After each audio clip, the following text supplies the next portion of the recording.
you'll think that it's a chalk, you think, oh, it's going to wipe off. It's not a chalk, it's not something that's going to wipe off. And every time this ink gets wet, it will continue to oxidize. So when you use it, you really get to control that whole effect, that look. How are you? I'm good. So if you want it really grungy, you can do that, and it's going to get, you know, more and more oxidized the more you spray with water. And different colors, of course, are going to work totally different. The darker colors, you're going to see much more of that contrast. Lighter colors, you get that nice look, really cool effect. One of my favorites. If you look at this, is spray burlap. Look at that oxidation. Almost like a green, right, when you add a lot of water to it. And you can see that it's oxidizing right there just from spraying it. You can let it air dry, or you can use heat to dry it. Now, when it comes to working with the heat tool, remember we want to stay very, very close. So this was just a couple of sprays of water. You can see it just oxidized a bit. If I add more water to it, it's going to continue to react, and it's going to continue to oxidize. So this is great for not only backgrounds, but also stamping, blending, all of that, which I will show you. Really, really simple. Now, I think one of my favorite features about using oxide, the more I work with them, is I think kind of that freedom that people have about mixing colors. I think when it comes to working with dyes, you have to be careful what you choose, right? You get too many colors in there, because they're translucent, they're all going to come together and just become mud. Because these are dye and pigment, you have a lot of freedom as far as mixing your colors, and we can work directly onto a non-stick surface simply by pressing down some of those colors. And I press down because ink is a suspended medium, so we want to get ink out. We can't just drag it. It's going to look like there's no ink in the pad, but when you press down, there's plenty of ink in it. So it's really important to educate your customers when they say, I think my ink pads are dry. The first thing I say is take it and just push it down on the paper. Do you see ink? And it's not dry. Okay? Because a lot of them are just kind of doing that, going, oh, there's not much there. But ink is like a wet kitchen sponge, right? It's just in there. So when you press down, that's when ink comes out. When you let go, that's when it goes back in. So sometimes I always know people that see it on YouTube, you know, because they see my hands just like, I'm really pressing down.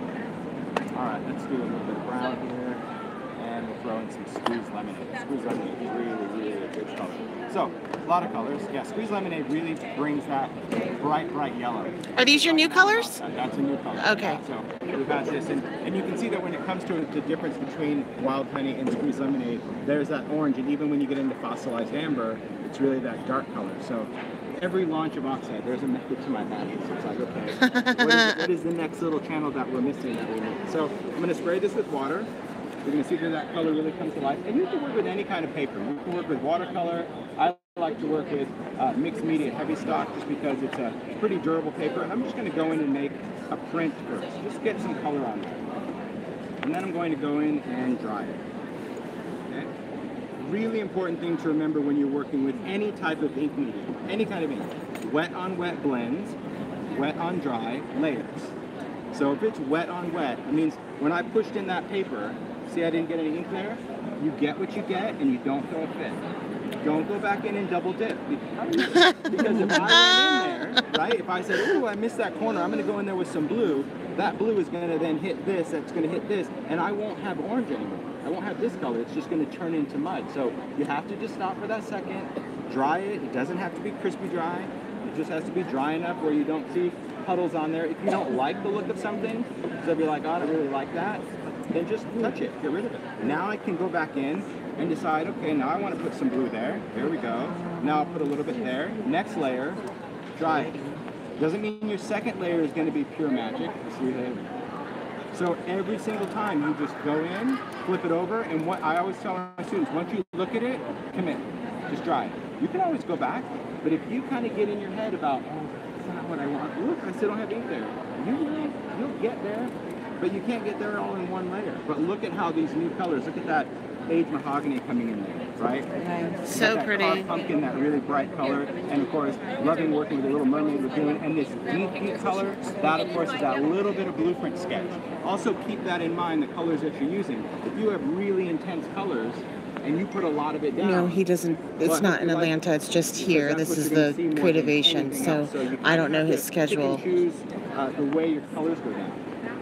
So now I want to introduce something totally different than what I have here. I want to go in and maybe throw in some pink or something like that. Something a little different. So I'll take some of the first release. Maybe we'll go in with a little bit of picked raspberry. We'll throw some of that down. That'll be cool. Maybe we'll take a little abandoned coral, and let's do some brighter greens. We'll do some twisted citron, right? Because these are a lot pretty deep colors. There's a couple of brighter colors, but we have some deep colors, and we're going to go in and add our water. See, that's oxidizing right there on the surface. Okay. I'm going to throw some pink right over the top of that blue. Oh, that's pretty. And in the dye world, that's not happening. Nope. Right? It's going to turn mud. Ink and you had dark blue and you're like, I think I had pink. You're like, Nope. It's that it really allows you to do whatever you want. And I think that has really been the excitement for a lot of people, is the fact that that fear that they had of what colors do I start with, where do I blend, they're just like, okay, I don't like it. You're only as good as your next layer. That's what I tell people. You don't like it, the next layer can change everything. Right? Can you repeat what you said about the wet on wet, dry on dry? So wet on wet blends. So when you have wet, think like watercolor, right? So if you did a line of blue and it was wet and you went in with like a little bit of yellow, they're going to blend and make green, right? But if you had blue and it dried and you did a color on top of it, it's going to layer, it's going to sit on top. So wet on wet blends, wet on dry layers. And this is the part, it's the painful part, right? It's like, come on, dry. But that's what I love about this heat tool. I can get really close, and you can see that the more layers and the more water, that oxidation is really happening, right? Really creating that cool background. I'll do one little splash in there. I'll clean this up, we'll dry it. And we'll go in and do some other things to this background, because you can do a lot of things. When things are wet, I can still lift it, and that's going to bring me back to my other layers. So once I have my tag dry, I can still go in and splatter water. Now with the distress sprayer, I have the ability to mist. If I quickly squeeze, or if I slowly squeeze the trigger, I can get those drops. That's really why you want a trigger sprayer, because that's going to give you those big splatters of water.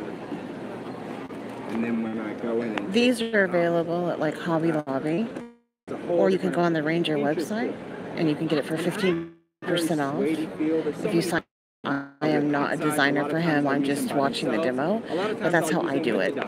Right, so when you're working with this on your craft sheet, you can put oxides, but you can also put distress inks down. That's totally fine to kind of mix the two. So you can mix the distressed inks and the distressed oxides. For backgrounds, yes. The only thing you don't want to do is like cross-contaminate, meaning right. If you're going to blend, you don't want to have a blending tool and use both. So the blending tools need to be separate. Correct. But once it's dry, it's good to go. Absolutely. Okay, So cool, good to know. I'm going to go in and blend. Let's see if I have a blending tool. Notice I need more than one, because this is going to be the first one I lose.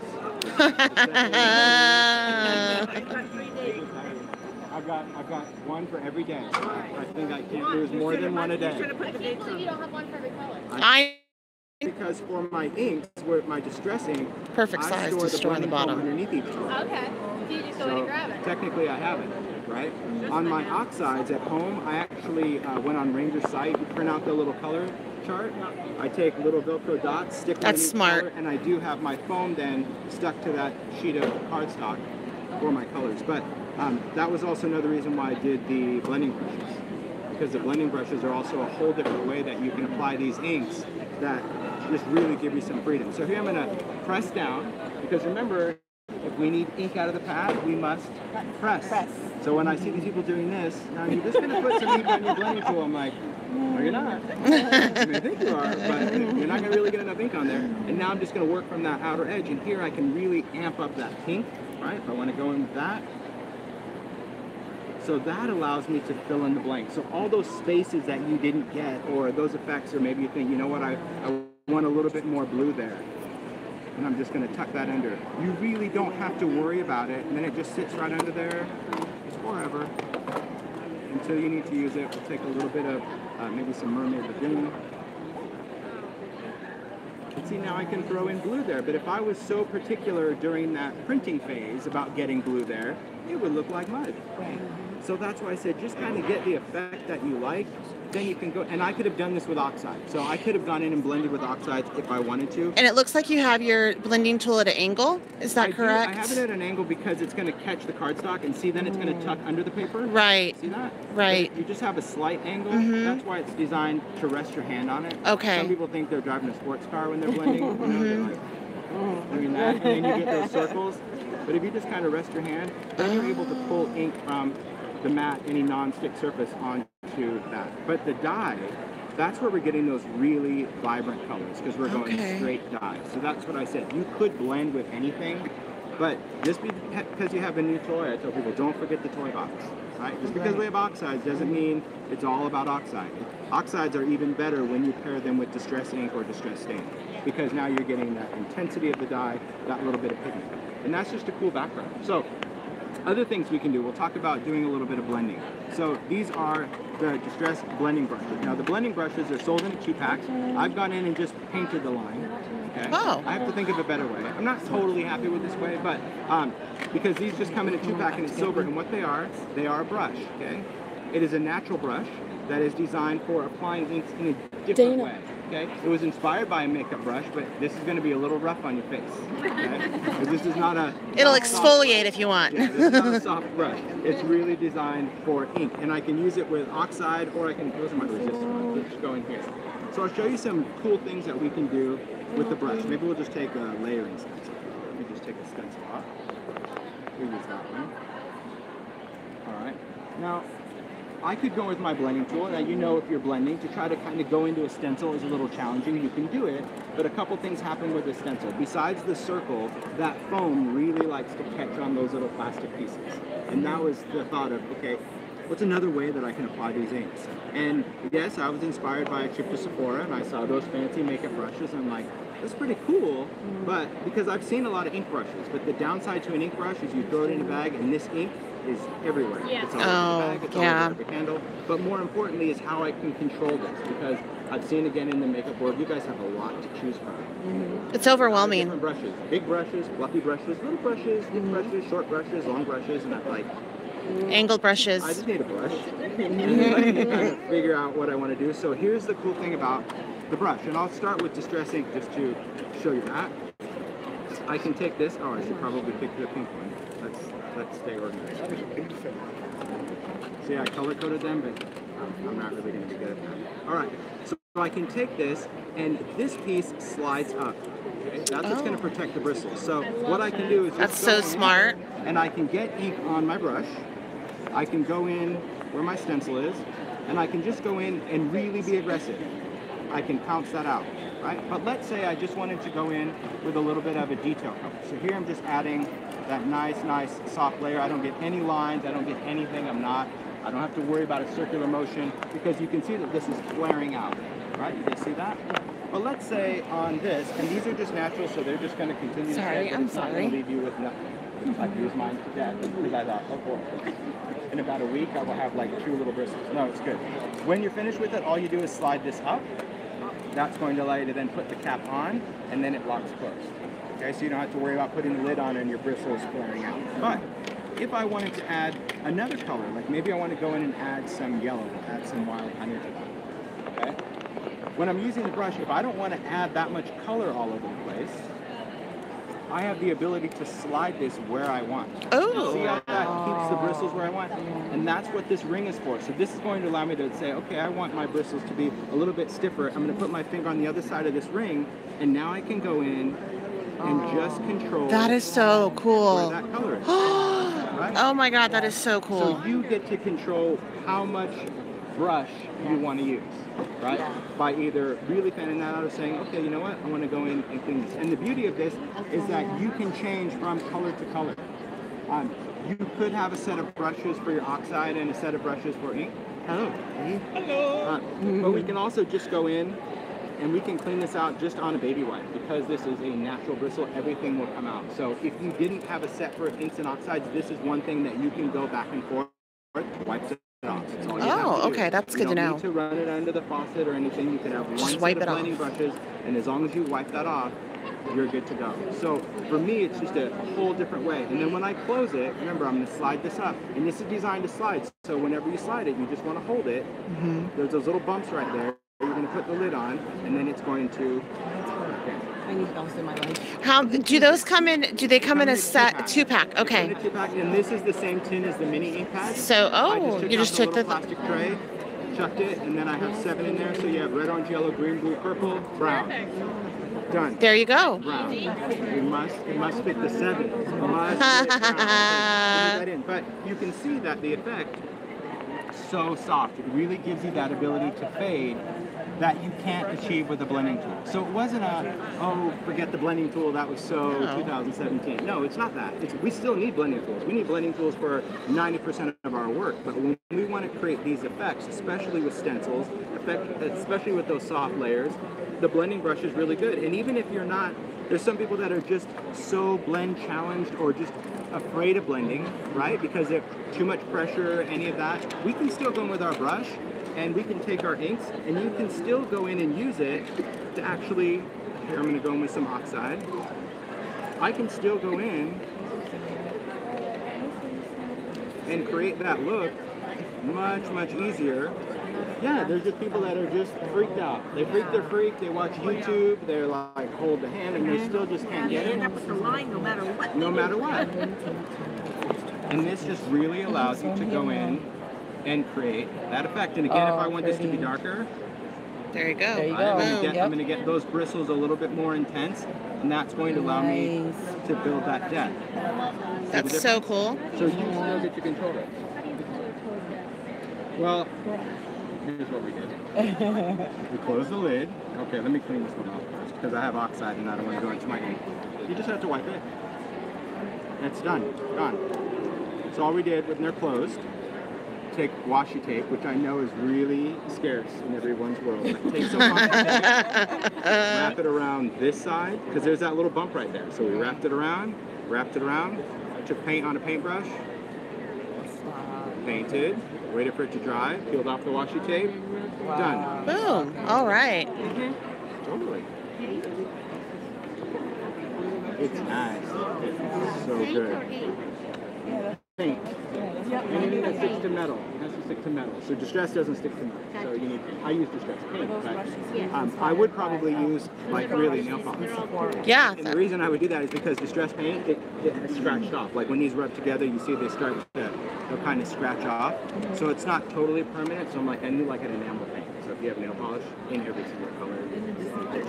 Who doesn't have nail polish in every single color? But that's a great thing about the blending brush. And you can use these not just with distress, any kind of ink. You can use them with archival. So, Wendy wants that ability to blend with a permanent ink. When you have inks that are very fast drying, stays on, archivals, mementos, Simon inks, any of those inks, it gives you, especially something that doesn't have the blend time as distress. Let's face it, distress was designed to blend. Yeah. So I can make it look easy because the ink's designed to do that. But there's a lot of inks out there. There's a lot of inks that people want to get that blended look because they like the color or they want it permanent in a journal, right? What this isn't.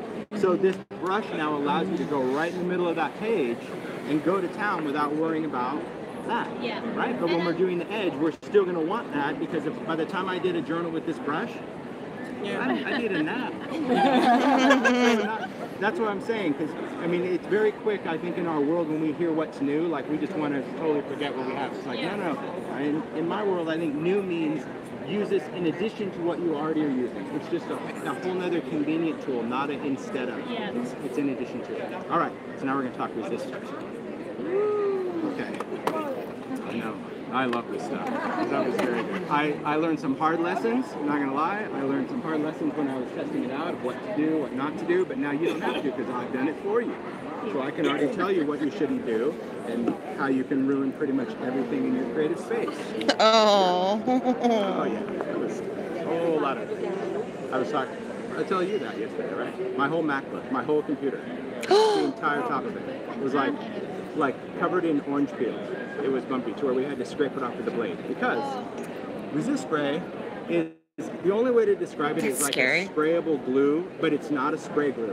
Right? That's what you have to think about. So it's like a sprayable glue, meaning it's sprayable and it's going to be sticky, but it's not like you can't spray it on paper and glue something down because it will ripple. It's very, very wet.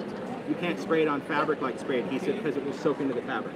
But it's the best analogy I can give you that when you spray this on, it is going to dry permanent on your surface, including glass, including metal. Which is very cool because we have people that want something cool and textured on metal. There you go.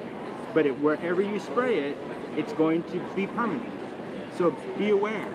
Be aware of your watch, your ring, a remote control, your computer, okay? Yeah, resist spray. So, not even a craft sheet. No, razor blade to take it off. Need a razor blade to take it off. Okay? Yeah, so I use a box. Look at that. It's just a box, and a box that has paper. Just pieces of paper, right? So I spray it on, and when this gets disgusting, I throw it away. But it has to, I mean, it's going to need to go through a lot before it's disgusting, because it dries, right? So even though you use it, you can just, and you need something with walls, a back wall, okay? Not just a piece of paper, because when you spray it, it travels. Hence my MacBook. I was on paper, I knew that much, but I didn't realize everything else in this area, it was going. Yeah. But I had a great day. It was a lot of fun. And I went to I bet you cursed a lot. I was like, what is this?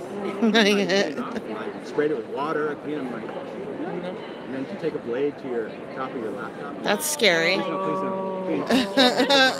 Anyway, no, I didn't have a cover. It was full on, but it was perfect. My computer was great. Okay, that's good. No. Well, I don't know about that, but mineral spirits on my laptop, I wasn't. But maybe. Yeah, I mean, usually a mineral spirit will eat through anything, because it is a water-based medium.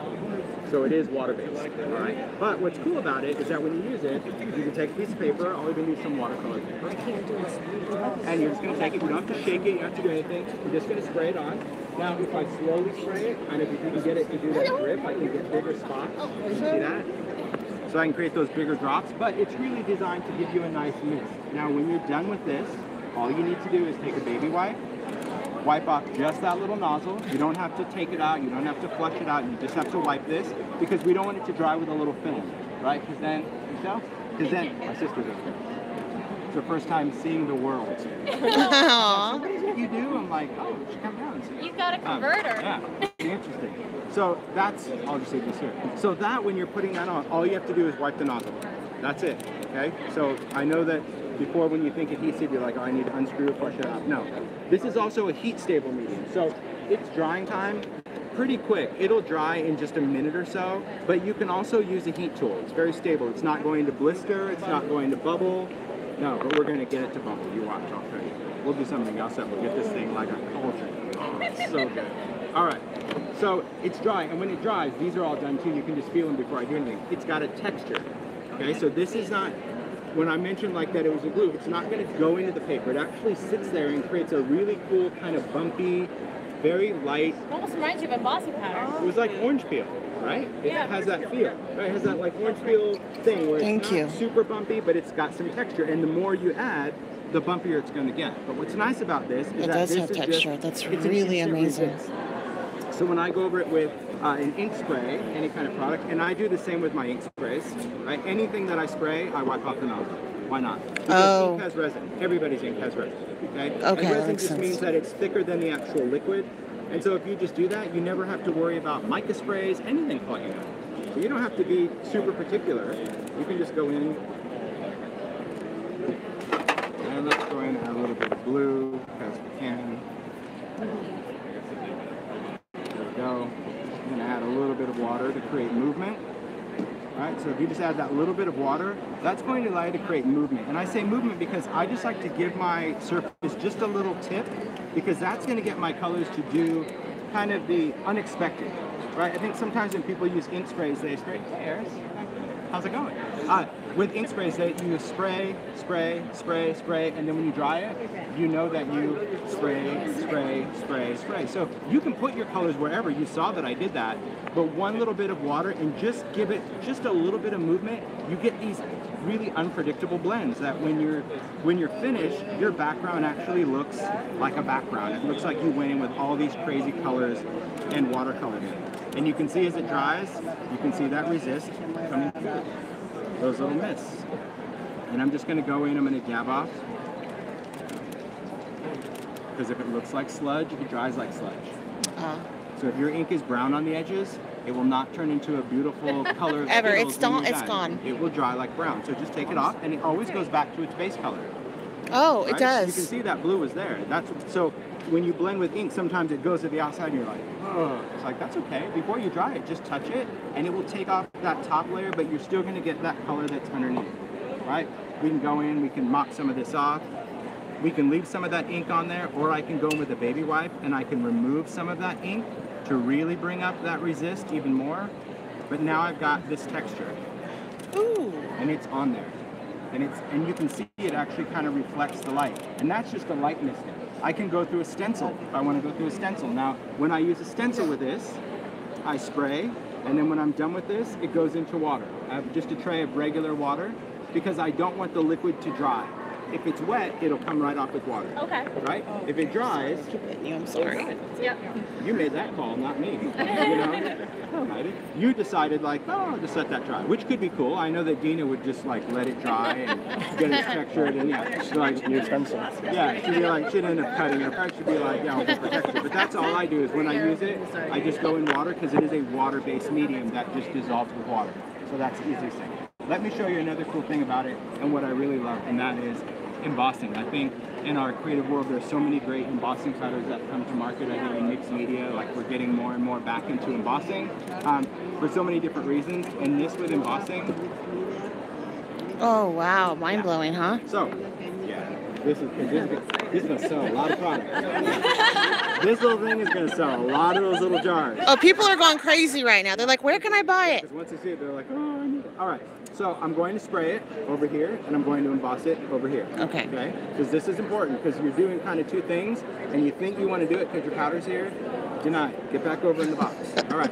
But I'm going to have my powder ready, because as I mentioned, it dries. It doesn't dry in seconds. It takes a while to dry, but just be ready, right? You're going to have a better result. So I'm going to take this, put it in the box. I'm going to go and spray. Now this time, if you kind of watch my hand, in addition to spraying, I'm going to hold the neck of this so I can get it to spit. You've seen me do that with water bottles because I want bigger clumps on this. You'll see what I mean. So I'm going to just give it a little mist. Then I'm just going to hold that and try to get it to, see how it like spits out like a squirt gun? Cool. Okay.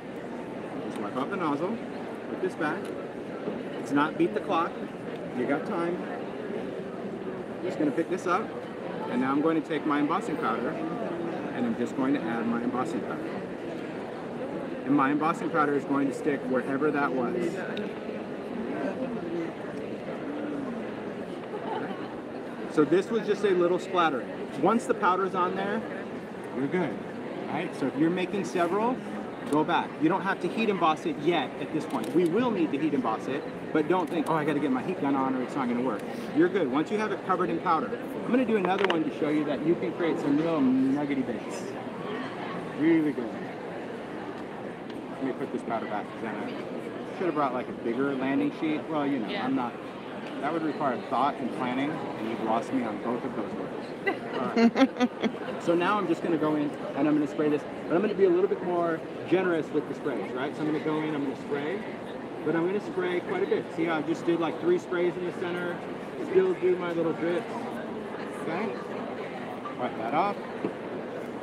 So now I added a lot more of that resist spray, which means I'm going to get a lot more of that enamel. And this is where it's going to bubble and do all the cool stuff. Yeah.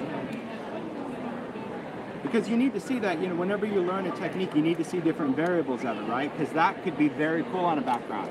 A journal page that you just want to add some little metallic, but you don't want to cover something. This would cover whatever was under it, right? Because the powder is opaque. So you really get to control with that spray how much of that area you're going to cover. All right, so now we'll go in and emboss it. Now normally I would use an embossing gun. Ranger's heat tool, it does work for embossing. It takes a long time.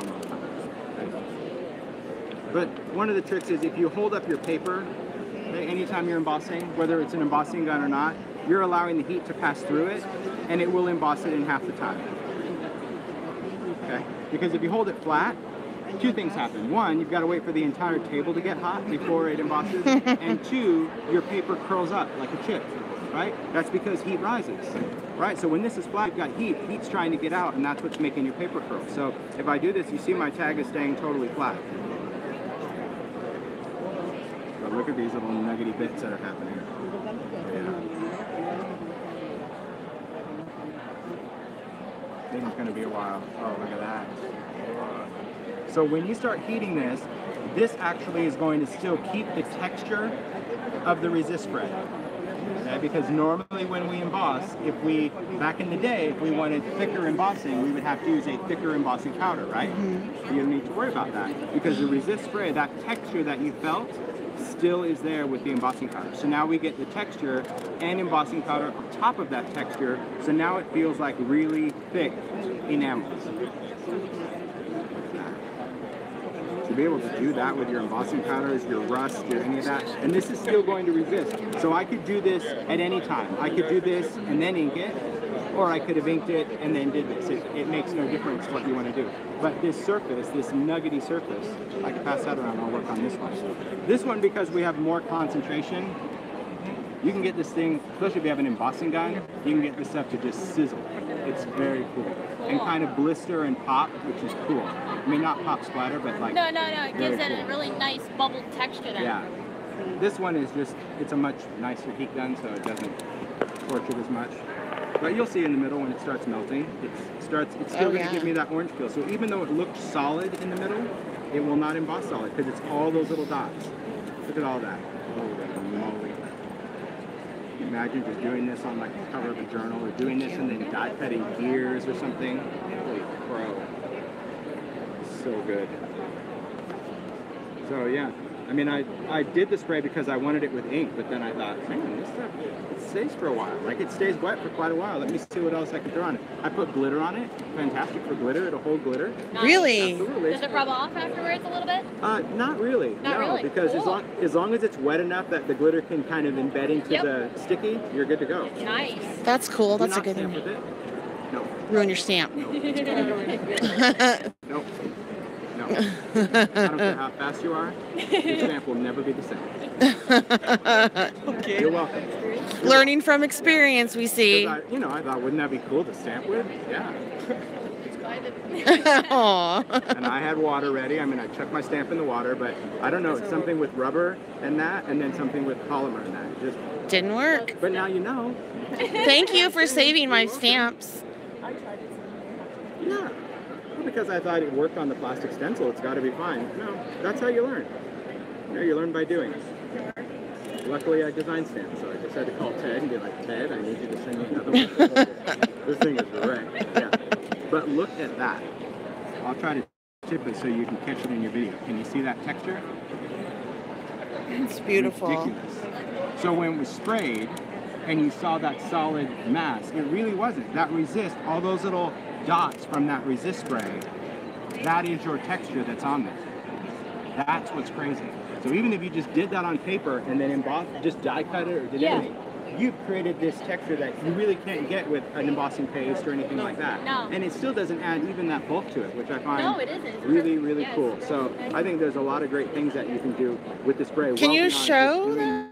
I've had a couple of people the ask. resist spray? Yes. Yes. So you can see that it's kind of, can you see the bubbles on the top? It kind of looks like milk in there. It's a very milky white, but it dries totally clear, completely clear. So you can use it on light or dark papers. It doesn't really matter. And what is that one that we did ink on? Well, I'll do ink on this one. I mean, all of these have resist spray. So you can see, there you go, before I even ink it. See that little shine? So I would say it has a sheen to it, but I wouldn't say it's like glossy accents at all. But it definitely has a sheen. But what's nice, again, if we wanted to go over this with, let's just take some oxide. All right, we're going to put some color down. Go in a little Mermaid Lagoon. New gathered twigs. Make this one a little grungier. Shocker. I love a little grunge.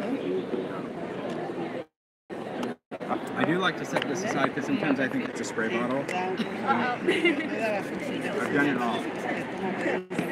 Every mistake we're all going to make, you've already done it. Just because I'm really not a thinker. When I'm in my space, like if it's within my reach, You just I'm grab. and go. And then I like look and see what.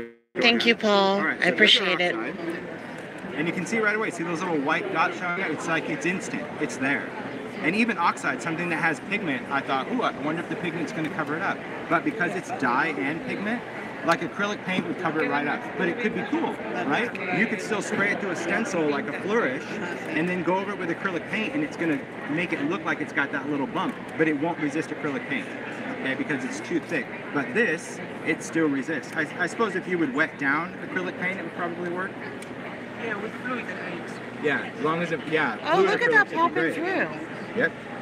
And then I'm just going to start adding some Some water to get some movement. Just get a little movement in there. Learning your terms. It's always going to react with water. Just dry it, and then I'm going to add another layer. All right, because I still wanted those blues and greens, but now I'm going to add a little bit more orange and brown to that layer. It's so pretty though. Yeah. That's what I love about working with oxide. I can rock it so. Yeah, that movement's very, very interesting to me. Very interesting. All right, and then just add some other colors onto the top. And you don't have to add tons of them, but like I wanted this one so bad. Aged Mahogany. Aged Mahogany was supposed to be part of the first run, but it's the hardest color for a Ranger to do because it's just such a deep, deep red. So I asked for it first, and I ended up getting it third, but that's okay. I knew when to ask for it. If I would ask for it now, we would have it at the end. So I learned early on how to play those games. So here we're just going to add some of that just here and there, right? I'm not going in with the whole thing because remember we have an oxide, so if I did the whole tag, I've got that everywhere. So you really can control where you want that little bit of color. But I love the ability to add that anywhere I want. And every time we add a layer, that resist is still popping through. Pretty cool. And then I'll continue to splatter this. And we'll move this. And then we'll do a quick little stamp on there. We'll stamp this guy. I just think, you know, for the whole mixed media world, this spray it kind of gives you that great grungy thing with ease. You don't have to worry about stamping your grunge or stenciling your grunge. You're just going to get that really cool effect.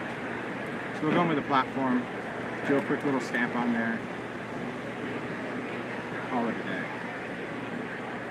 So here I wanted to fade that out. That's why I took it off. You saw how intense it was, right? And if I would have dried it, it would have been intense. But I wanted it to just not overpower the blues. So that's why I let it dry a little bit so I could still get those colors, and then you take it off. But here I just dried it. See the intensity? Yeah. You have total control. You as the artist, it's just when you make your move. That's what it is. Just when you make your move. You're like, oh, I want that color. Good, dry it on there. Ooh, it's going to be a little intense. Take it off. And you get to control that. All right, but then we still get that. Can you see that little shine? I'm trying to, although it's taking videos, you can still see that little shine in there, right? So it does not go to a matte. I wanted you to be able to see that it was a texture and not that it was like a Versamark ink or resistant. I wanted you to be able to visually see it. It doesn't remember when you apply heat again on top of it. No, once it's dry, it's dry. Yeah, you don't have to worry about like it bubbling or most of the time with embossing getting so wet that it sinks. Yeah. It's always. Thank you, Mr. Victor. Yeah, it's really cool. Very, very cool. All right, let's do a little stamp. Grab my stamp. Take out this little guy. Let's see. These are going to be clean. These are going to be clean. Yeah, the travel platform. It's cool. All right, we'll take these guys. Look at how clean this is. Not long, not for Show long. stamps. Show stamps. We'll see what those look like at the end of Monday. Yeah, you come back and like, okay, he used that one. Yeah, he used that one. All right, we'll take that. We'll take that. Put this over here. This is the new travel platform. It's awesome. So cool. It's just tiny. I know. You just want to put it on a keychain, right? Because this is the original, and this is great. I use this obviously if I'm going to do cards or big backgrounds or anything like that. But I find myself in most of the demos or what I work with. This is it. On the tag. So it's like Perfect size. all you have to do is fit a tag, and I'm happy.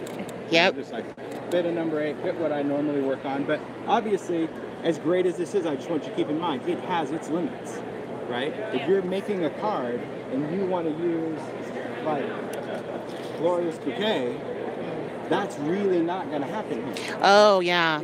It's not going to give you any place to work with it. So it really depends on what kind of stamps you normally use. Yeah, or if you want to do like off the edge Right. stamping. Here you're going to get that hole off the edge, but you're out of space. Yeah. You have no platform to work on. So it's totally up to you. So same thing, we've got clear rubber, so I'm going to work with a rubber stamp.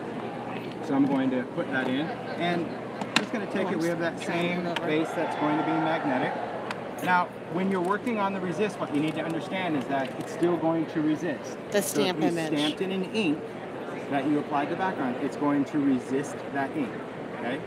Keep that in mind. Okay. So if you sprayed that big puddle in the middle of resist, you're like, oh, I'm going to stamp something there.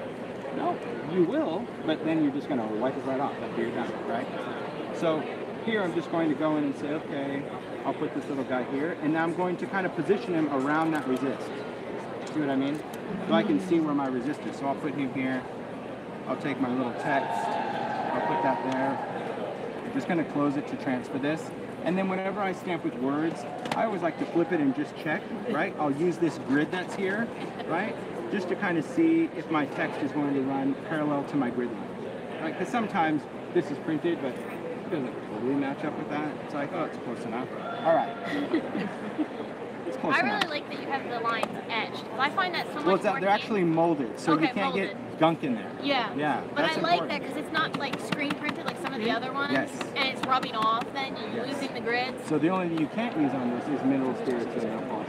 Then you can use everything Funky else. Junkie You has can use everything any kind of ready stamp for you cleaner, any guys that are kind of watching permanent this. stamp cleaners, She and- just and when I'm working posted on this, you can see on how this durable it is. So I'm inking my stamp with live purpose, video that and she it's has it not all ready for hidden. pre-sale. Good. So if you go over And to then the we're just gonna Funky pick this up, Junkie, flip it over, press down. you can Just actually press it. You don't pre-order need to be a this, CPR stamp. and when it comes in, she'll get it to you, and she already has it all up and ready for you guys. Make sure. That's good. You know who you are. I know. I had I think it was a Chroma Storm asking me that question. So you can get it from there. If you're going to wait for your big hobby, like Hobby Lobbies, Raised edges here that you're going to really wait for a help while. you with that. So But the head on nice over to thing is, Funky like, look Junkie. at I've this done and say, orders with her before, and she's fantastic. You could say, Really, oh, really in this great area, little and I have shop. the ability to ink and just go right back and do that again. All right. So these guys, because I get so many emails about these magnets are strong. Yeah, they are. If you even have them look at each other, they're going to come together. And you're not When going to you get them do, apart. They're going to snap, they're going to pinch, and they're going to shatter. Okay? I know there's people that do washi tape and they do all these tricks. Okay, my trick, keep them in opposite corners of the ring. Always move the magnets away from each other. It's really simple. I mean, I've never put tape or anything on it. It's just like, they're fighters.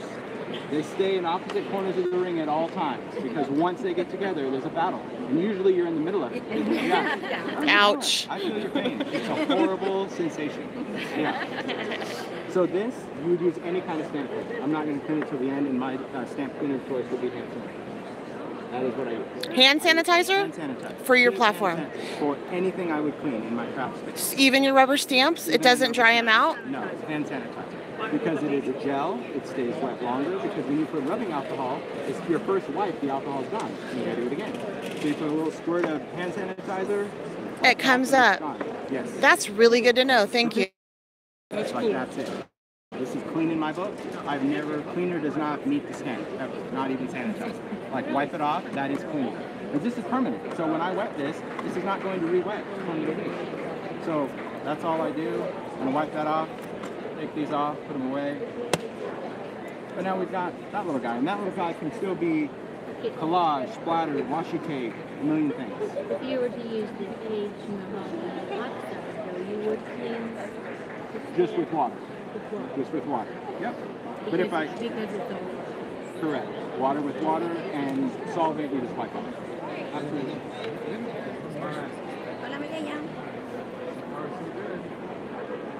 Now we'll talk a little bit of alcohol. We'll talk about what's new there. Look at these.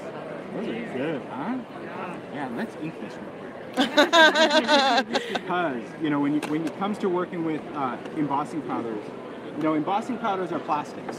So wherever this is, nothing's going over the top of it. No ink for that matter. But I think this area around is going to be pretty cool to add some colors. So let's just go in with some sprays. We're just going to put this on. And I don't really care where I spray over the top of this.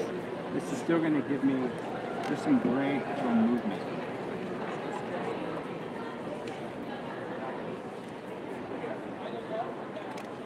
And there you go. Just know where you're pointing it.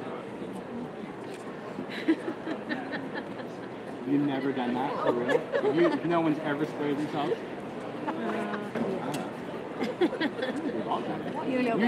You're just like in your, you're in your movement. Now, here's the cool thing about this. And this is why I do like this gun, especially. So at home, I do have an embossing gun, and I have a heat tool. Okay? Embossing gun is that cylindrical tool that most people emboss with. It embosses very quickly. This one, heat tool, much slower time.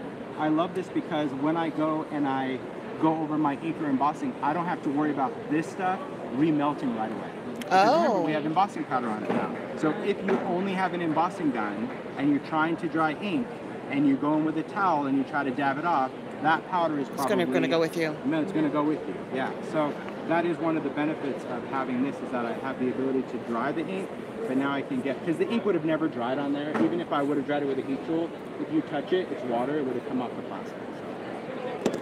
But I love just that little edge of color. It makes for something really cool that you could, again, put into a journal, go with paint. You can use dilution paint pen right over the top of that. Pretty cool. Again, anything that's too dark, I just want to take that away because I kind of like that soft background. Wipe that up. I'm sorry. Wipe off the back of that. And we're good to go. I'm going to show you, before I get into alcohol ink, I'm going to show you one other thing with oxide ink. Alright. It's gorgeous. Yeah, like, because you're like so excited over it. But I mean, for doing mixed media for so long, when you get to like see a new texture where you just wonder like have that, that's cool. Yeah. It seems so silly. It's like, well, Tim, it's a bumpy tag. I'm like, yeah, but it's a cool bumpy tag. Like, where do you get bumps like that? On oranges, or you make them with your new resist spray. I don't feel glossy. I don't feel glossy. See, it doesn't matter how set up I am.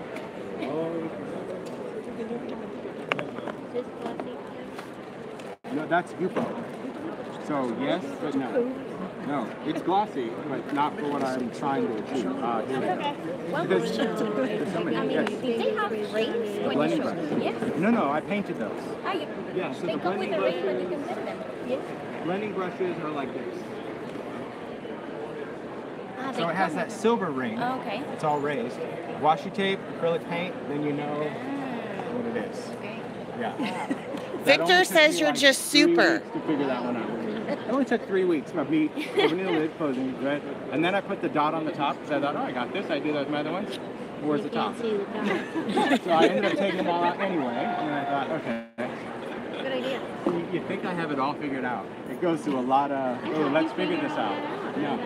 Well, I did eventually, but definitely not right out of the gate. But I thought, oh, that's reason. All right. So for this technique, I'm going to share what to do with oxide. But we're going to use glossy cardstock, and that's important to understand the kind of paper for this particular technique, okay? Because we have specialty stamping, which is a coated paper. It's a matte coat. There's Yupo, you saw. This is synthetic. Okay, we think it's paper, but it's really plastic. It's awesome because it works. Amazing. Oh, nice.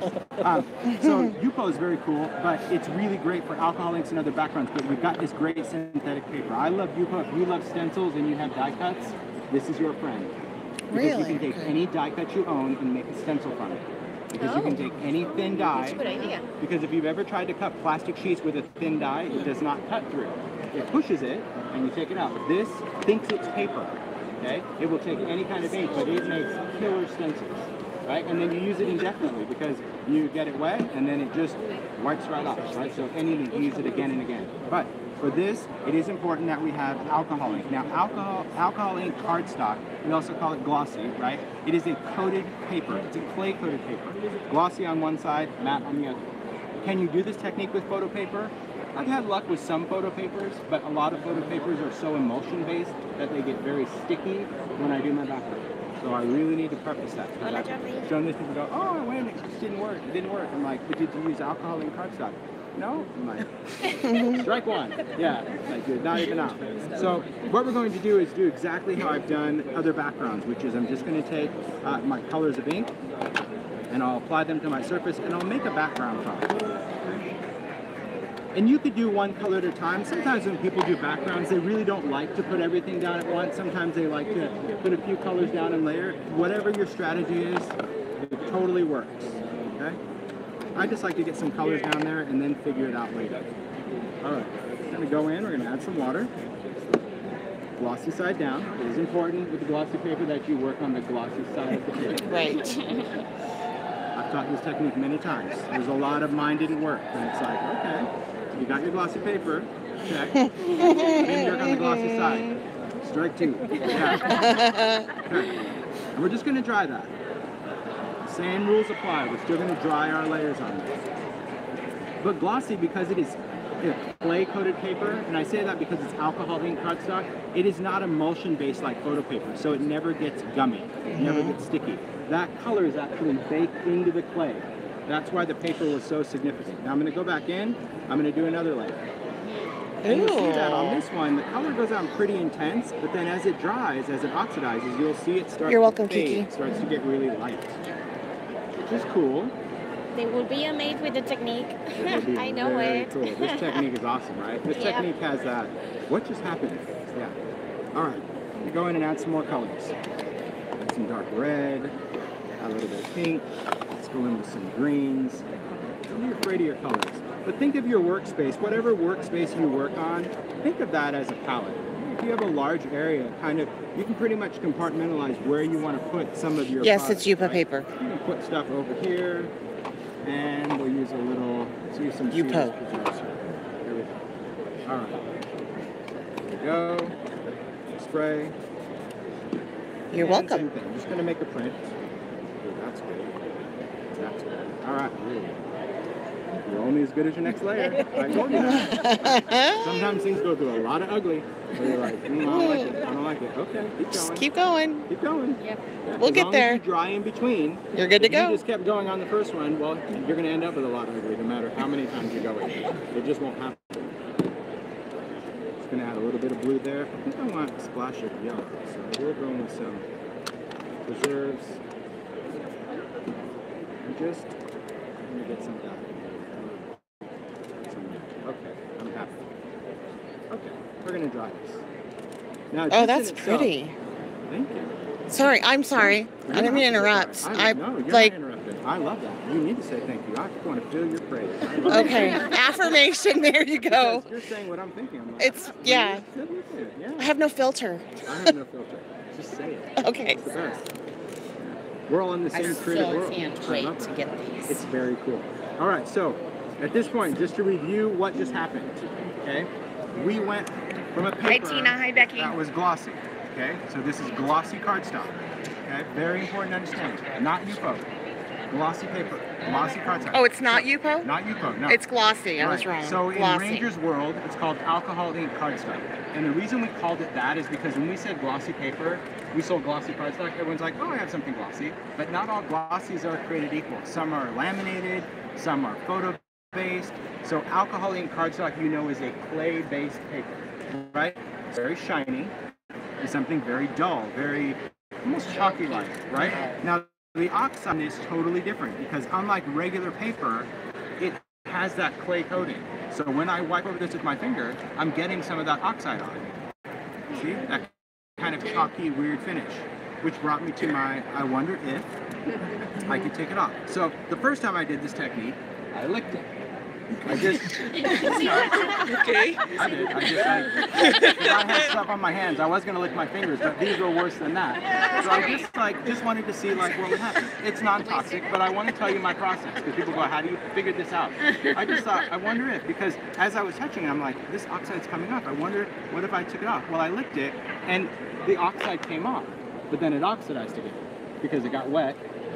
There we go. Yeah. So Now you're gonna make so then I- flavored ink. so then I was like, Yeah, flavored ink. That's a I've done really. scented inks back in the day when I started with Ranger. Anyone that was old school Ranger remembers they had these scented inks in a tin? Horrible. Yeah. If you were using like one color, that was good because it had like baby powder, licorice, watermelon, root beer. So each one individually you might enjoy until you make a card. There's like 7 colors, and you mix baby powder and black licorice with a little watermelon. So that's not what this stamper is on. Yeah, so those quickly go. So here's what I'm going to share with you. We're going to use, it's probably, oh, there we go, microglaze. Okay? Because distress microglaze is what makes this permanent.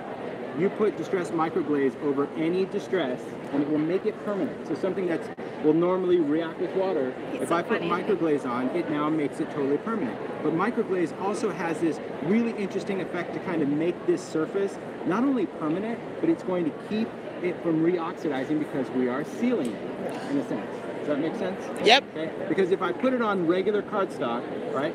So if I put microglaze on, I can use my finger. If I put it right over this, it doesn't change the oxidation. It still looks exactly the same, but this is waterproof. But because this is glossy, it's going to do something crazy cool. I like to use a tool. Is that paper new? No, the alcohol ink cardstock is not new. And that's what you're using right now? Yes. Okay, I had a question. Thank you. Doesn't matter. Can microglaze be used on a stamp to make stamped images permanent? Yes. Yes. But you would put it over the stamped image, not on the actual stamp. But you would put it over the stamped image and not on the If you put it on the stamp. stamp, now you basically made the stamp permanent. Oh. Which means it won't take ink. Okay. So then it becomes more of an embellishment. So just That might not be pretty depending on the that stamp. happens. That's every question is for a great purpose, because if you ever got microglaze on a tool, a stamp or a stencil, and you want it off, rubbing alcohol will take it off. Oh. Because I've done that, right? I have wanted to stamp with microglaze, but then I want to clean my stamp, and it's waterproof, so water doesn't work, a baby wipe doesn't work, but rubbing alcohol will take it right off. Okay. All right. See? Hand sanitizer would as well. Absolutely. So here, this is size for this. Okay. All right. You're welcome. It's such a weird squatty jar. Why? I'm like, because it needs to fit that. Okay. And it could also fit the brush. But here's what's cool. Are we ready? No. I'm going to take this, and I'm going to go and I'm going to apply this, and it's going to start to remove That's the pretty. oxidized layer. Sorry, I did it again. And start revealing I'm my dying. colors. And when it reveals my colors, It's sealed. I'm going to be able to take a cloth and just wipe this off. And now you have this look of alcohol ink or encaustic wax. How pretty is that? That's ridiculous. That like just sends chills down my back right now. And you're like, what just happened? For real? All those layers that you couldn't see in the finished thing, right? Because when you looked, it just looked like a big oxidized mess. Every layer, every splash had purpose, right? Every little bit in the blue became a layer. Every little bit of pink or green became a layer, right? Very cool. Now, not only can you wipe off the whole thing like I just did, but I could have oxidized a background. I could have laid a stencil down, and I could have just microglazed through my stencil, and then my stenciled image would be vibrant, and my background would still be oxidized, right? Ooh. So the point to understand is wherever this is done. Now, if this gets wet again, the water is just going to beat up on the top, right? Because this made it waterproof, all right? Where it isn't, I missed a little spot, it just reoxidized. See that little corner? Oxidized. We'll take care of Can you that. use a journaling pen Bye-bye. on that? Absolutely. You can use anything. There's nothing on this. It seems like it would be waxy. You can use a ballpoint pen, a Tombow marker. You can use anything. Because remember, the paper itself is still clay-based. So it's not a transparency. So you can take any kind of marker and write over that. In fact, glossy is kind of that paper that I think because we assume, I need to stop calling it glossy because it's alcohol ink cardstock. Because glossy, you just say, oh, you use any glossy paper. Usually glossy paper and like a marker, right? If you've ever taken, this is just a distress marker, right? We take a water-based ink. Let's just take different papers. We're going to take watercolor paper, alcohol ink cardstock, you're welcome, mixed media, and craft, okay? We're just going to take a distress marker. This is a water-based marker. Are you good? Okay. We know that we watercolor, we do all that. Sorry, reaching through. Okay. So we just put that marker on craft, mixed media heavy stock, watercolor, and alcohol ink cardstock. If I go in with a brush, we'll just take a water brush. Okay. If I go on craft, it's going to move that color. If I go on mixed media, it's going to move that color. If I go on watercolor, it's going to move that color. If I go on alcohol ink cardstock, it does not move your color. Your color stays. Your color will not dissolve. This, it will dissolve it down. This, it's in the paper. Okay? So that's what you need to understand about papers. This is actually the most porous of all the papers, which is why that technique works so well. Because every layer that you put in heat, you basically baked it into the paper. And the only thing that can't get baked in is that oxidized layer. right? It just sits on the top. And all we had to do was take off the oxidize and...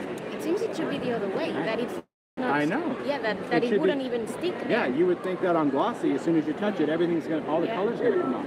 No. So that's one of the great things about alcohol ink cardstock is that it's this really cool, very resilient paper that does something cool. Now we will get to alcohol ink. It's a good segue. You chased a rabbit, but it was a good rabbit. It was really good, yes. Well, thanks so much. I'm gonna... Okay. Ooh. What is it? Oh, then you can use rubbing alcohol or hand sanitizer. If you just clean your hands with hand sanitizer, it's the easiest way. Just like put that in, wait a few minutes, take it out, rinse, done. Yep. See you later. See you. Thank you. Thanks. All right, so we'll talk a little bit about alcohol inks. I have those over here. So something really exciting, besides new colors, because we do have new colors of alcohol ink, is now we have a storage container. Oh my gosh. Yay. I know. If you use alcohol ink, it's like, it's a story of my life. And it's sleek. It's great. Good. I love these little bottles, but they have to be used in little bottles, so you need little bottles, and you just have to have them in bottles. But I'm digging, looking for the color, then I thought, oh, I'm going to put a little sticky dot of color on there. That sounded good. But really, this tin is very cool. It seems odd, because it seems like it's upside down, but it isn't. We'll figure out where the latch is, but that is the tin. Now, the tin itself has all these little compartments, just like the Mini. Right, so they fit in there. So when you put the bottle in there, you're good to go. Now, I haven't set up my tin yet, because this is the one they gave me. My home is all in order, but when I look at it, I just have it in like Roy G. Biv, you know, my color palette, and then I keep my mixes in the back row, just so I can have it. But if you look at the tin, and I'll try for those that are taking pictures and video, you still have that aerial shot of the label. People said, oh, do I still need to identify it? You really don't. If you look in the tin, you can see that that's green, right? You can see that top of that label. So that is why we expose that much of the tin, because I just wanted you to be able to look at a glance and go, okay, that's going to be my purple, my pink, my blue, whatever that is, my yellow. Now, the new colors. Let's go through and share with you the new colors. I'll save the mixes for you. Aww. You wanted to see that first. I know it's the best one. Because it is the best one, yeah. All right, so in colors, okay? I did a little mark. This is crimson. This is a new red. And you can see, because the alcohol ink palette is 50 plus, you know, strong palette, when you introduce a new color, it really needs to have purpose. Otherwise, because with alcohol ink, because it's such a different animal, you can build intensity and take it away. So you really have to create a whole different tone in order to make it viable. So crimson is that really rich blue red. It's a dark, dark red, where Poppy Field is more of our traditional red. It's more of an orange red, right? So you can see that's a great color that lines up. Oh, let's go in order, Tim, shall we? There we go. Let's do it that way. Coral. Coral was, of course, inspired by Abandoned Coral in the Distress line. That really interesting color that's not quite orange, not quite pink, falls right in the middle. Really great for a lot of people that use alcohol inks because they do painting and they wanted a whole new flesh tone because they didn't want peach Bellini. So that's really a nice thing about having coral in there to really give you a new blend. This one, love this. This one makes me happy on the inside because if you think about it, in the whole palette, we've never had a yellow in alcohol, ever. And it seems strange. You're like, no, we have sunshine yellow. Nope, not really. That's more mustard. Or we have honeycomb or butterscotch. Not even close. To have like a true yellow, those backgrounds are going to be incredibly vibrant. Really, really intense. Then in the green, we have pistachio. I'm sure you can understand where that inspiration came from. Because cracked pistachio and distress is my guru from father. Because it's that really great color. It's that color that just has some really unique properties. It's kind of a bluish green, really minty. Then we look at the teal lineup. Now this is probably one of the most used colors in alcohol ink, when people use teals and turquoise because of creating patina backgrounds and things like that. And you think, well, there couldn't be any more room for another turquoise, but there really is, because we jump from these really light colors of light blue turquoise into stream, which kind of borders on teal, right? It's got some green in it. So that's where aquamarine came from. There's always room for color. Really, pick up a Pantone book and then you just be like, more colors than you ever dreamed of. But that's one of the great things. And then, well, welcome to my world. They need to throw me a brown to just keep me happy. Like, we'll do any color, but brown will be one of them. But I wanted sepia because, again, I love vintage photo in the Distress line. I love that reddish brown, something that you're not going to get with these greens or light colors, and that's sepia. But then we did mixatives, and we have not done new mixatives for a long, long time, because mixatives are the hardest thing to do, because these are all translucent dyes, but mixatives are pigments, right? So now when you can make colors by adding this and this and this, and you get this. But when you do a pigment, you actually need to find the pigment, right? You can't mix pigments to make a color. And these are the new mixatives. So let me try to get the light so you can see them. We have two new mixatives. We have gunmetal and rose gold. Oh my Rose god, gold, of that course, rose is that gold really is my trendy favorite. Pink gold, not quite sure what it is. And for those taking photos, you're welcome to hold this and tip it to your little camera angle. I'm not sure if I'm doing a good job or giving you vertigo. You're doing a pretty good job. Good. All right. Can you see it? Like hold it. Tip it Because this sometimes way. when you look at the metallic, you look at it flat and they all look the same. But then when the light hits it, It's then you can beautiful. see that silver is silver. Obviously, gunmetal is really, steampunk lovers are going to love this. Yes, really they are. Antique stuff. Then we've had gold and copper. So to have that new rose gold is really, really very exciting. And mix it. Great colors. Yeah. So let's do some background. Let's do something on Yupo. So this is on which Yeah. what paper?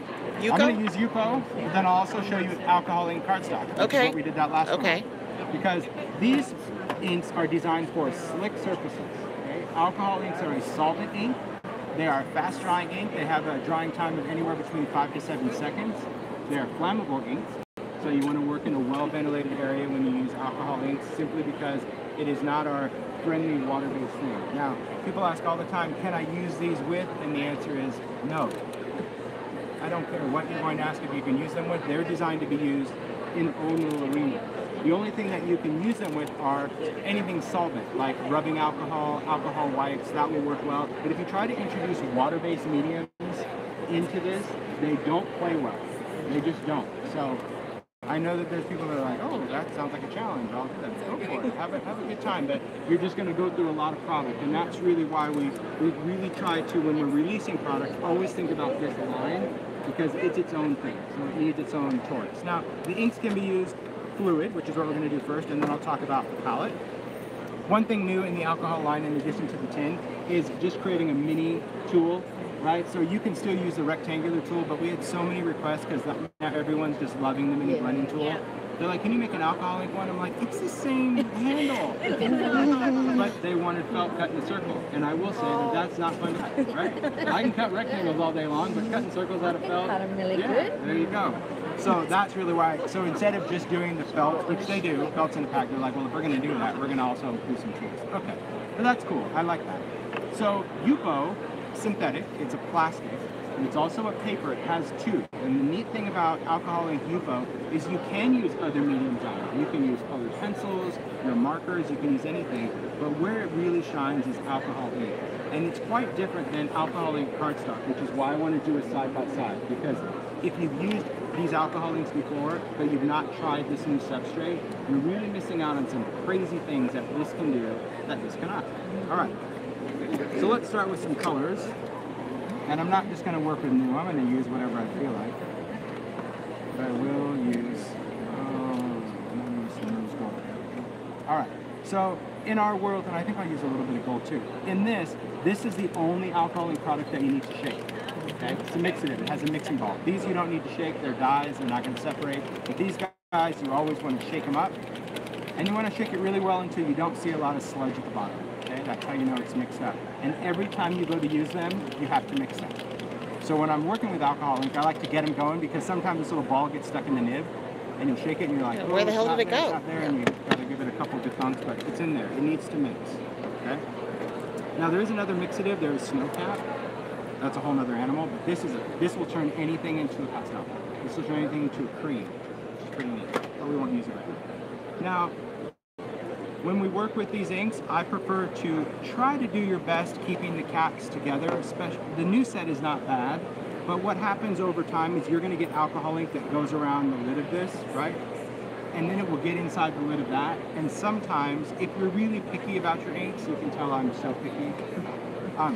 But if you are really picky, it's a good idea just to kind of give yourself a little system, because if I put a green cap on here, I'm going to get green ink on there, and it's not going to be bad unless you put it on your ink tool only expecting yellow and you stamp green. See what I mean? So that's why. I've just learned that from using them that, okay, Tim, take a little bit more time and just, it's matchy enough. You don't have to write a name on them, but just, and then you'll see it's all going to go to the wind as soon as I start putting the colors. Because I'll end up putting the bottle over here. I won't know what's what. Yeah, all right. See, it's already over there. It should be over here. Welcome to my party. Okay. So here, just going to put that in, give it a squeeze. Okay? Anytime we add ink to the tool, felt and nib need to be touching before you squeeze, because this is such a tiny hole. Believe it or not, I don't know if you can kind of see it, but you can see how like there's a little ink on the outside of all these bottles, like on the lid, because as soon as this bottle hits the air, the ink basically is sucked up out of the bottle. Like it just defies gravity and goes into that nib, and it stops in there. And that allows these bottles to stay open for hours, days at a time without ever evaporating. It puts a little ink bead right at the top every single time you use it. So it allows the ink out, it doesn't allow the air back in the bottle. That's why this nib is so weird. But because of that, the ink also comes out at an angle. I've squirted myself. Yes. Ruined a new dress. If you're a hovercrafter, if you're up here and you give it a little squeeze, yeah. And when you're in a class, you'll surprise your friends. Usually, you know. That's when I learned that I should wear an apron. Yeah, it'll happen. So we've got our ink here. Then we're going to add a little bit of that mixative. Okay, so I'm going to shake that. Now mixative is pretty powerful stuff, so I'm just going to add a little bit of that. And I think I'm going to add a little bit of gold too, just because I like to mix my mixatives. Mixatives are super concentrated. And really the only time you're going to see that rich color is by itself. Because once you put it in, you're only going to get traces of your metallic. Okay? Now every time you're done with the mixative, put the lid on it. Okay? Because you're going to do this next time you pick it up. If the lid's not on there, you'll know. All right, 2 surfaces. We understand what we're working on. UFO, alcohol, ink, cardstock. Okay? So this one, to stamp some color. Beautiful, great. Great, so far so good. Look at that. Both take color really, really well. Just go in and keep mixing. This is a much sportier drive, this little tool, right? Because I can go in and make sharp turns with this. But now I'm going to go in and add color. I'm just going to add more color to this background. I'm going to use the same felt. I'm just going to go in and just add a little bit of blue and some green on this. We have aquamarine and pistachio. I'm going to go back in, add another layer here. That's pretty. I'm just adding another layer here.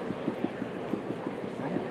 Now we can see a difference already in our second layer between what's going on. The first one was pretty similar. Okay. This one is still allowing my colors to kind of float away from each other.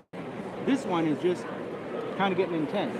Yeah, because remember that alcohol ink cardstock is designed to grab. So it's cool to use, but at this point when you're working on this, there's some points that you have to step away from it because it's going to turn to mud, where UFO is going to be more and more forgiving. Let's talk about when we add colors. What if we added color straight to the top? So we're going to take a little bit of flamingo and we're going to shake some of that on there. And we're going to shake some of that on there. Okay? You can see right away just even the difference of how it reacts, right? UFO is just always ready to take on something. This is like, okay, but I'm not going to give it back. So now where you put it, it's going to be there. So let's throw in some lighter colors too.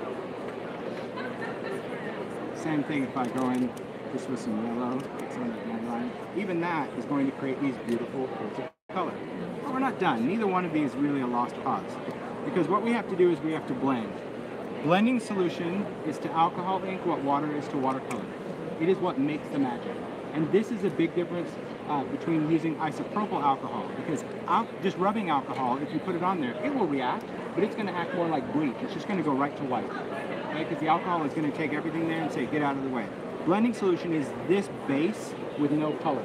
And you can see it's kind of a yellowy thing because it has resin. And what that resin allows it to do is make these colors float across one another. It doesn't bleach them out like rubbing alcohol. That's the big difference. Oh. But it's a great thing because it has 3 purposes. It can blend color, it can lighten color, and it can remove color altogether. So if you had this color and you wanted to do a sky, you could apply this and this to the tool and it will lighten that color. It will make it one of those lighter blues. Do you have to use a different felt for every color? Like you put don't. all of I'm those on the same one. So I'm going to go in and watch what blending solution does to the colors on that felt. Just gone. Push them right out of the way because I use it straight on. So now when I go in and blend, it's going to start to kind of blend this layer. It's going to kind of sizzle, but it's also going to react what's here. So if you decided, hey, I don't want any more color going on, well, then that's the whole point of felt, right? Probably don't have any more. good. It's almost like you should do a little roller skates. Bunch of little cookies. I don't want to cut those. So now if I have clean, that's only going to play with what I already have. Okay, so that is the difference. This is just going to kind of play in with what's there. But take a look at what's going to happen with our UPO. Our UPO is going to create a whole different world, right? It's going to start revealing everything underneath. And I'll probably add a little bit of this, add a little bit of this, because maybe I want to introduce some of that, some more blue into my background, right? Or maybe I want to add a little bit more of this color, just a couple little splatters, and maybe I want to go blending solution. Blending solution straight on, so much. Blending solution straight on this really creates kind of these agates. Now, the more you start to go on this layer, you can see that even how light I am with the touch, every time you touch it, UPO is going to be really, really sensitive. It's going to be sensitive to every layer that you put on. This one, it's just not getting any better. Nope, that's the thing. So on this paper is where kind of you do your thing and you're done. UPO is that whole thing of like, I like it, I like it, I like it. And the best part is that if you're an alcoholic person and you're like, I'm really not sure, I'm going to put some blending solution on there. I'm going to put some blending solution on there. I don't really know if I like it. This one, too bad. This one, I can go right back to my paper. Right? And I can get rid of my ink if I want. Now, you can do some interesting things with that. You're like, do that. All right, let's do a background with this. Let's take, see already? You already mixed it up on yourself. All right, so on this, I'm going to work on the other side of this because unlike alcohol ink card shop, UPO is the same on both sides. So, let's put some of this in. Can you use the distress glaze on top of either of them? You can use microglaze on top of it. It just depends on what it is you're trying to do with it. Because it's still going to be waterproof no matter, because alcohol inks are going to be waterproof on this paper. So it really just depends on what you're trying to do. But yes, you can create a permanent resist with it. It's just microglaze. Would it bring up, like on that card stop one? Oh. Would it bring up the vibrancy like it did on the other? No. Ooh. No, not with alcohol. But with distress. Oh my God. Yes. So this, I'm just kind of creating these cool little fluid marks. Okay? Really neat, really simple. And we can do some great things when it comes to working with UPO because we can keep it, and UPO is fairly heat stable, okay? Even though it's synthetic, it is a plastic, you can still use a heat tool to dry it. An embossing gun will trap some heat and create cool little bubbles. Maybe that's what you're going for, I'm not sure, I won't judge. But UPO, what's interesting about this particular paper is that it has almost like a satin finish. Can you see that? That it still has, where it kind of looks like it's wet, but it isn't, it's dry. But you could do something neat with this. See what I got. I think I'll just do boys because that's not You got an assistant right there. I know. I always ask her, like, do you want a chair? I'm like, yeah. You never sick. I'm like, well. Let's do an insect. I'll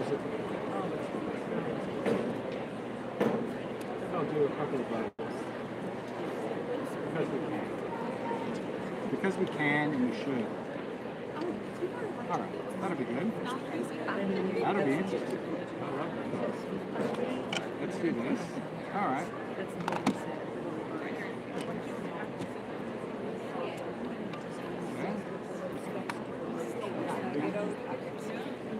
There we go. Thank you, Kiki. I appreciate it. I actually prefer gray for this. Yeah, a light gray. Any color archival is going to work. But it must be archival for what I'm going to show you. Now, archival is great because it is a permanent ink. Unlike distress, it's permanent. This is going to be good because I could stamp on this and have a beautiful image and call it done. I'm going to stamp on this. And while that ink is wet, I'm going to go in with a soft cloth. Oh. And I'm going to wipe this away. I'm going to get rid of all of that black ink, and then what I'm left with is a ghost ink. Oh, it's a ghost image. Yes. So that just takes that image, and there's no texture there. There's nothing. It's completely gone, and crisp detail. Because when you saw how much pressure I was doing with that cloth, you're like, that ink is just going to make a hot mess over everything you just did. Like, No, and you just, Wow. it was black, but you can use any color. If you use a lighter color, you don't have to work so hard. Right? It was a light gray would mean less, because I had to scrub to get that black off, because if you wait, this will dry on Yupo. This is still a permanent ink. So if you stamped it and you're like, I wonder if I like it. Well, you like it, it's dry. Like it's not, so that's why I prefer to use like a gray color, because it's less to try to take down to that surface. But it's beautiful because now you could stamp words or something over the top and dry that layer. And so that to me is how I love to create the resist. Ghost ink is only for Renia foiled paper. Any color of archival. And this is a technique that he's using. It would not work on this. Remember, This is a backsies on this. Tim Holtz Creativation 2018, his demo. I'll stamp it and wipe it off. I'm going to publish and post it as soon as we go offline as well, so you can go back and look if you've missed anything. Yeah. It's pretty neat though, right? Great details. That's what I love about Yupo. It's pretty fun. The background of that Do you want to see it? 5 drops of ink, did you put a couple drops of blending solution on? Yes, because that's the magic. This, like when you do this technique, you'll know if you forget this, right? Because when it doesn't allow anything to move. If you just had ink down there and you took your paper, it's not going to give it some fluid unless you had enough ink. If you had a lot of ink on there, you could pretty much do that, but this just gives it a little bit more movement. That's what I like. Now this is something that should never be sprayed. Never. Okay? That's why it's not in a spray bottle. So if you see people on YouTube spraying it, don't spray it. No, because this contains a resin. That's why there's all these warnings on there. The resin is designed to make this adhere to its surface. So if you spray it and it's airborne and you inhale it, it sticks to the lining of your lungs. So that's why you don't. This is live on my personal channel, Bets Golden. You can go ahead and subscribe. I'm going to be here pretty much all weekend. And if you're a teacher, like they love looking at other booths. But right now, I'm with Tim Holtz. It's the alcohol ink talking, but I'll take it. The students always leave the class so happy after alcohol ink. I'm like, I know you like your project, but let's face it, you just were like 2 hours of breathing. Okay, what if you were to drip some alcohol ink on it now? Let's do it. Oh, good question. What if? It'll just, it's a whole nother layer. It's a whole nother layer. Thank you for subscribing. Right? So, I can let this dry. If I want those green drops, I could just go in and lightly lift these. But it's going to go all the way down to that surface. Even if I went in with yellow, same thing.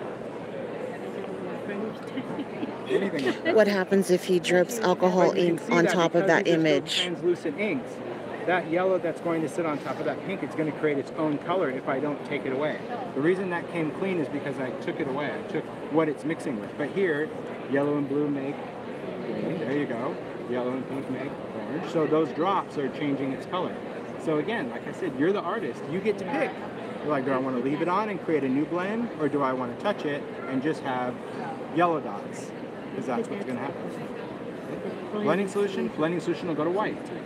And Yep. just move it away.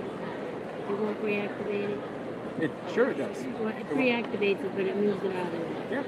But it's also just going to lighten the color because blending solution blends, lightens, and removes. So right now, it's lightening that color so you can see it. But if I touch it, it will remove it. It will go back to the white paper. That's cool. It's the beauty of knowing that you really are in control of your products. If you lose the fear factor, you lose the whole what happens if you're stopping for a moment going what happens if, you should be doing it. Because that is how you know. And that is when you know you like it. You are more than welcome. Please make sure you subscribe and share. To me is the best. Thank you. That's what I love about these inks, that you put it on and I'm like, oh, I kind of like that, but I really don't like how it's blending. But No sometimes I'll problem. take Thank on you a for color, watching. And I like what it's doing. And I'm like, oh, I'm going to leave it, right? So don't think, oh, he put it on. Oh, I'm so glad you feel that way. Thank you. What you see is what you get. So if you like it, then that's what you should do. So, I mean, I like the fact that you can go in and add those little elements of surprise around your layer. And you can add a background, or you can just stamp an image. So now you can take your black archival, stamp it, and just leave it. Now you've got a great quote on there or something. And on this particular background, I always love to embrace the space. I think that is what makes this so dramatic, you know, because if that's cropped, it's still a cool background. It's still really nice. But having that just kind of all of a sudden took your eye away, just like floated it right up. So that's another thing when you do a background is, yeah, kind of embrace the space. Yeah, you can journal on that. Are the because it's still products paper. are the products going to be in the UK? These products are sold worldwide. And they can go to Ranger and just order it because they ship to the UK. They do not. They do not ship There's to the UK. a UK shop standing right next to you. Oh, hello, UK shop, and who are you? Art from the heart. Yes. Put it Okay. all on pre-order. Okay. Art from the heart. You're with Diane Wrigley too, right? All right. So yeah, it's right there. Oh. Oh. Very normal looking, right? Yeah. Okay. All right, guys. I think that is it for right now with Tim. If you haven't subscribed, please go ahead and do so. I'm going to go ahead and upload this. You can go back and take a picture, and we'll watch it again. Sorry. You are more than welcome. Thank you guys so much.